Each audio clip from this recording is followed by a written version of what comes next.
what's up, dudes? Real quick, this channel is supported by ToneJunkieStore.com. Check us out for all your modeling, capture, and IR needs. We have a huge special during the month of August. All everything packs are $60, including the NAM A2 everything pack. So if you're on one of those units that just adopted NAM A2, come check out ToneJunkieStore.com.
Hey, what's up, dudes? HW here. I have been playing the heck out of the Headrush lately, ever since the NAM A2 update. And one of the complaints I've heard from the community is people have said it kind of lacks in the area of ambient reverbs. Like there's nothing like the big sky from Strymon kind of in there like there is on some other units. So I wanted to show you how I'm working around that. I will say I have passed that that feedback onto the development team, and they are aware of it, and they are committed to further they're fixing some stuff in here, and I was told that pretty much all of the updates that happen in the Headrush are user feedback. So that's really cool. So I think the best thing to do is to keep giving the feedback where you feel like it needs it. I know there's a lot of new Headrush players. I'm kind of an old Headrush player who put it down, and then NAM has made me pick it up. And I'm actually going to be playing it live for the first time this weekend with the new NAM A2 update, which I'm really excited about. And I'm going to be using these reverbs. Let's take a look at what I'm doing here. Okay, I'm over here in the Headrush editor. And before we do anything, let me tell you, I am playing a rig that I've made some adjustments to, but it is so similar to a rig that you have in your Headrush if you did the last update with the NAM A2 update. If you come under here and you look under Guitar Vox, go under Featured. And right here, you will see TJ Match Brave. I'm going to load that up real quick. Look at this. This is almost the same exact rig. If I turn this stuff on right here, you have basically this same exact rig. A couple little differences.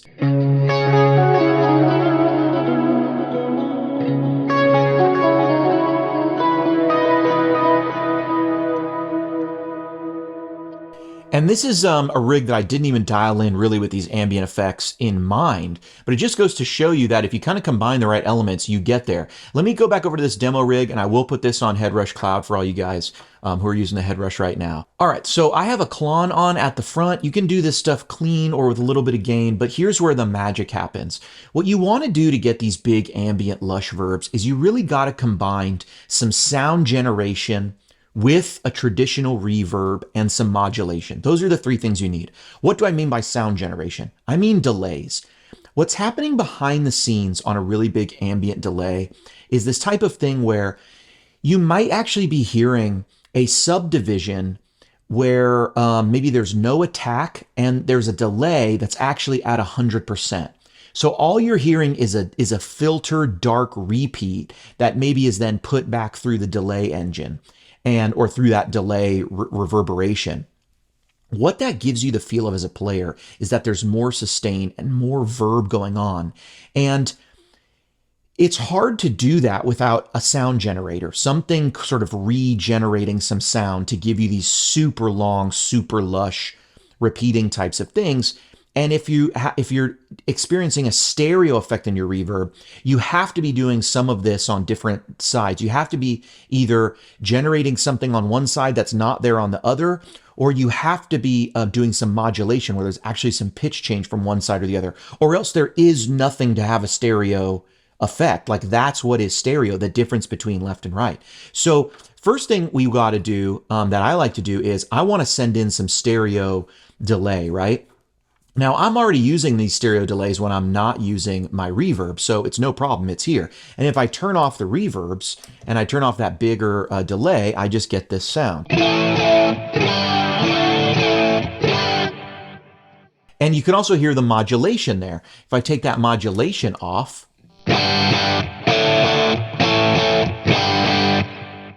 so I've just got some left and right going on with the delays. I turn on that modulation.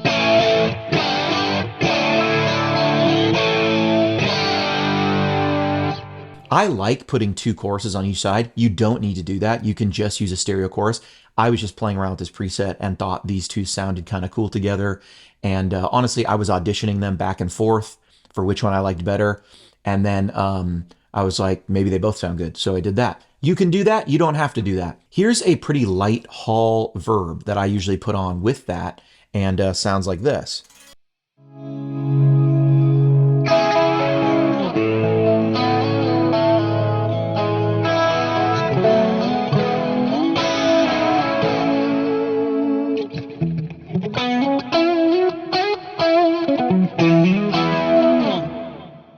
So we're already getting into ambient territory, but if we really want to turn it up a notch, I'm going to throw this cathedral reverb on top of the hall. And now we've got this thing going on.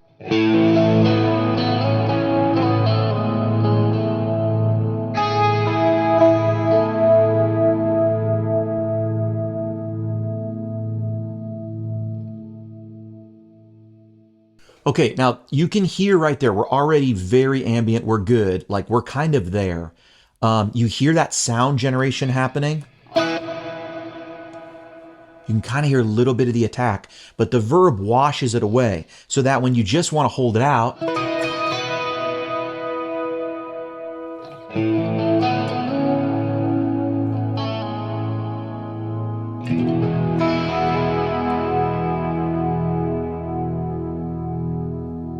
you'll noticing, you might notice I'm also, I'm dialing this tone way back. I want a darker verb. I don't necessarily want it super bright. You can have that if you want, but for me, I sometimes want to dial it back because I just like the dark overall nature of being able to play on top of it.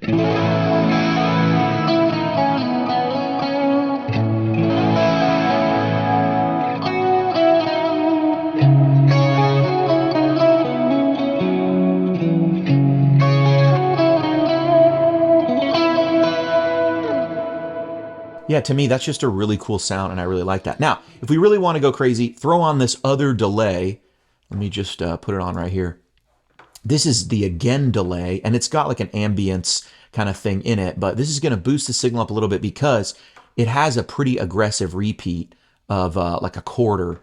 And so what's happening? See these two delays up front? Those two delays are doing eighths and dotted eighths, and then not only are they doing their delay, but their delay and the initial signal is going to be repeated by this quarter note. So we've got difference on both sides. We've got an eighth on one, a dotted eighth on the other, but then we also have a quarter making everything repeat again.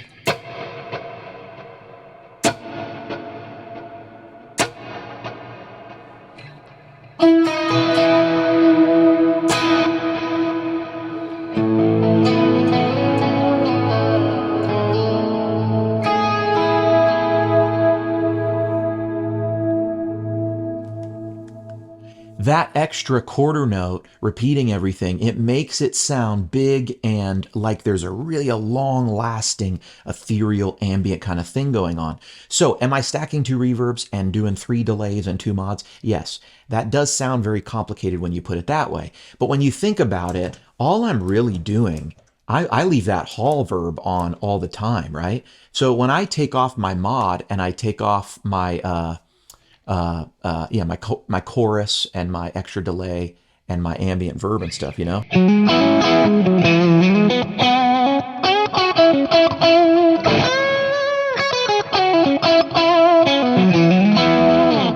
I'm using that really awesome tone that's very kind of minimal, you know? I could play anything with that. I mean, that's not that much delay. It's not that much reverb. But then when I add that element of the chorus,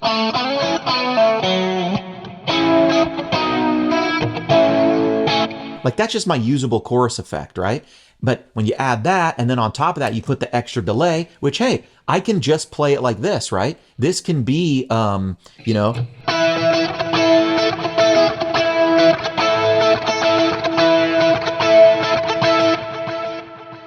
like that's really what I dialed it in for, is that extra delay edge kind of stuff, right? The whole like,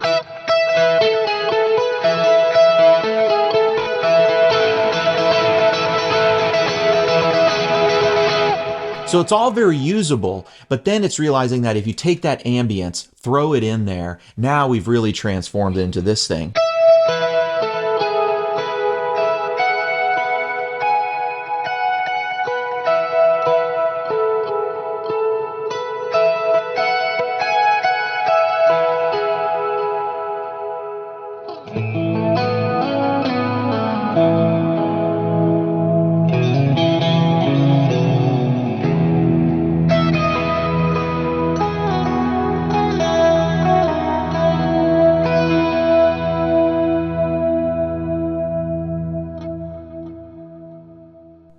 And to me, that is a really a practical and usable way to put a rig together.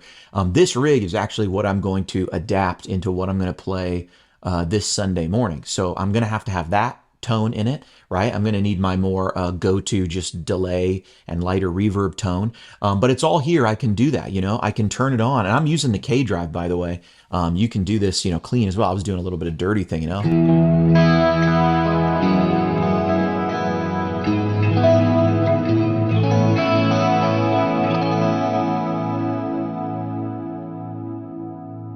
That is a gorgeous sound on any device. That is a gorgeous sound. I hope that's been helpful. HW out.